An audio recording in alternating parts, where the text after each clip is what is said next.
আচ্ছা ভাবুন তো, একটা সিনেমার হাইপ আকাশচুম্বী হয়ে আছে, যেই সিনেমা নিয়ে দর্শকদের এক্সাইটমেন্ট দিন দিন বেড়েই চলেছে। সিনেমা প্রেমীরা প্রতিদিন ইউটিউবে নতুন নতুন থিওরি বানাচ্ছে যে নায়ককে কেমন দেখাবে, কেমন লুক নেবে এবং কেমন তার এন্ট্রি হবে। ঠিক এই সময়ে আচমকাই সোশ্যাল মিডিয়াতে ছড়িয়ে পড়ে সিনেমার মেইন লিডের লুক, মানে যেটা সবাই সিনেমা হলে বড় পর্দায় প্রথমবার দেখতে চেয়েছিল, সেটা আগে ভাগেই ভাইরাল।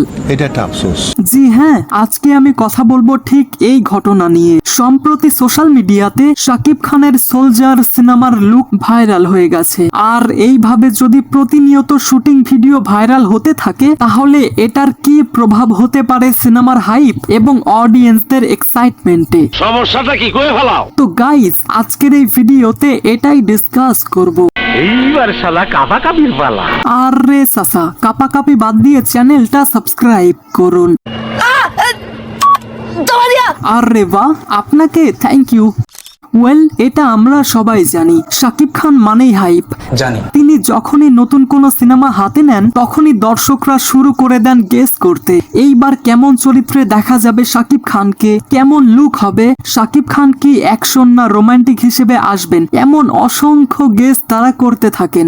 জানি সোলজার সিনেমা নিয়েও ঠিক একই জিনিস ঘটেছিল। প্রায় 1 বছর পর ঈদের বাইরেও যখন এমনটা ঘোষণা এলো শাকিব খান আসছেন একজন দেশপ্রেমিক সোলজার হিসেবে, পুরো দেশ তখন এক্সাইটমেন্টে কাঁপছিল। একদম তাই।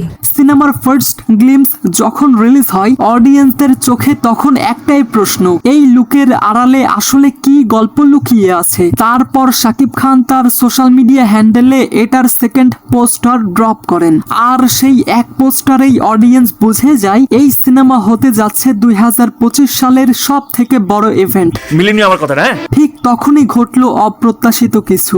সোশ্যাল মিডিয়ার বিভিন্ন প্ল্যাটফর্মে ছড়িয়ে পড়তে শুরু করলো কিছু ভিডিও ক্লিপ, যেখানে দেখা গেল শাকিব খান এফডিসি এবং গুলশানের বাজারে শুট করছেন। কোথায়? আরে বললাম তো, এফডিসি এবং গুলশানের কিছু বাজারে। এই ভিডিওগুলো ভাইরাল হতে 1 মিনিটও সময় লাগেনি। ভক্তরা যেমন আনন্দে ছড়িয়ে দিল, ঠিক তেমনি অনেক ইউটিউবার, ফেসবুক পেজ, এমনকি কিছু নিউজ পোর্টালও শেয়ার করতে শুরু করলো। আর তাতেই একটা প্রশ্ন উঠে গেল, সিনেমা রিলিজের আগেই এভাবে হিরোর লুক ভাইরাল হওয়া কি ঠিক?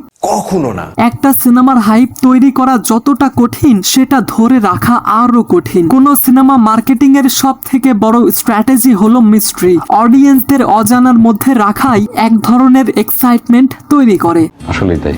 যখন শাকিব খান সোলজারের মতো বড় একটা প্রজেক্টে আসছেন তখন অডিয়েন্সদের মাথায় একটা ইমেজ তৈরি হয়, তিনি হয়তো একদম নতুন অবতারে ফিরবেন, এমন একটা লুক যেটা আগে কখনো দেখা যায়নি। কিন্তু যখন এই লুক আগে ভাগেই ভাইরাল হয়ে যায় তখন দর্শকদের সেই অজানার মজা অনেকটাই কমে যায়। যেটা সিনেমা হলে ওয়াও বলিয়ে দিতে পারতো, সেটা আগেই আরে এটা তো ফেসবুকেই দেখেছি এমন একটা পর্যায়ে চলে যায়। সঠিক বলেছেন।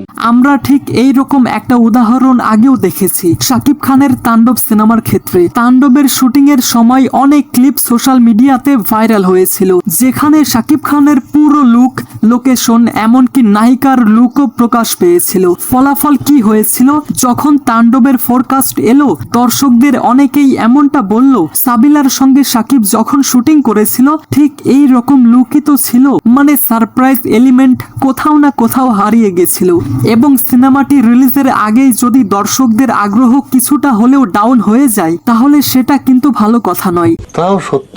এখন প্রশ্ন ওঠে, এই ভিডিওগুলো ভাইরাল হয় কিভাবে? এটার এক্সপ্লেনেশন অনেক সহজ, আপনারা যদিও জানেন তবুও আমি বলছি। প্রথমত, এখনকার যুগে সবাই স্মার্টফোন হাতে রাখে। যখন শাকিব খান বা অন্য কোনো তারকা শুটে নামেন সেই লোকেশনে থাকা মানুষজন ছবি বা ভিডিও তুলে মুহূর্তের মধ্যেই ছড়িয়ে দেয়। দ্বিতীয়ত, শুটিং সেটে যতই কড়া নিরাপত্তা থাকুক না কেন এক পক্ষ যেভাবেই হোক ভিডিও বানাবেই। এটার কারণ হচ্ছে ভিউজ এবং ফলোয়ার বাড়ানো। তারা ভাবে শাকিব খানের নাম থাকলেই তো ভিউ আসবে, কিন্তু তারা ভুলে যায় এতে ক্ষতি হচ্ছে সিনেমার। এইটা তুমি বুঝবে না। ওকে, আমি ছোট মানুষ হয়তো বুঝবো না, যাই হোক, অনেকেই হয়তো এখন বলবে বিদেশে শুট করলে তো আর ভাইরাল হতো না, কিন্তু কিন্তু আসলে সব সিনেমায় বিদেশে শুট করা সম্ভব নয়। সোলজারের মতো সিনেমা যেখানে দেশের বাস্তবতা, বাজার, সিন্ডিকেট আর সাধারণ মানুষের জীবনের চিত্র দেখাতে হবে, সেখানে বাংলাদেশের লোকেশনই দরকার। তাই মেকাররা বাধ্য হয় শুট করতে খোলা জায়গায়, কিন্তু নিরাপত্তা বা মিডিয়া কন্ট্রোল ঠিক মতো না থাকলে এই ঝুঁকি থেকে যায়। আর বলো না ভাই। এখন আসল প্রশ্ন, এই ভাইরাল লুকের সাইড ইফেক্ট কি হতে পারে? দেখুন, সাইড ইফেক্ট অনেকগুলোই হতে পারে, আমি জাস্ট আপনাদেরকে দুইটা বলবো।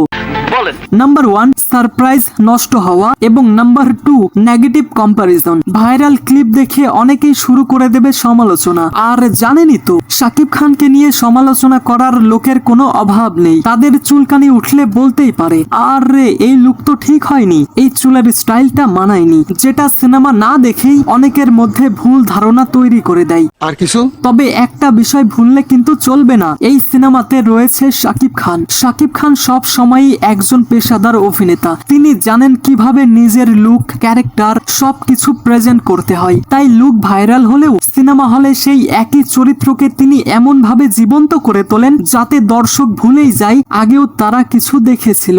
আর এটাই শাকিব খানের ম্যাজিক।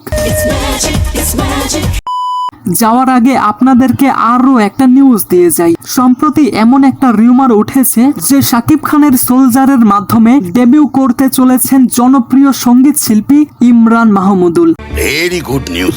যদিও বর্তমানে এটা গুঞ্জন, দেখা যাক কি হয়। দেখা যাক। শেষ কথা একটাই, সোলজার শুধু একটি সিনেমা নয়, এটা হলো বাংলা ফিল্ম ইন্ডাস্ট্রির পরীক্ষা। এই সিনেমার মাধ্যমে দর্শক দেখতে চাই শাকিব খান এখন কেমন ভাবে তার নতুন যুগের হিরো ইমেজ তুলে ধরবেন। তাই অডিয়েন্স হিসেবে আমাদের উচিত সিনেমা রিলিজের আগেই এই ধরনের ভিডিও বা লুক শেয়ার না করা।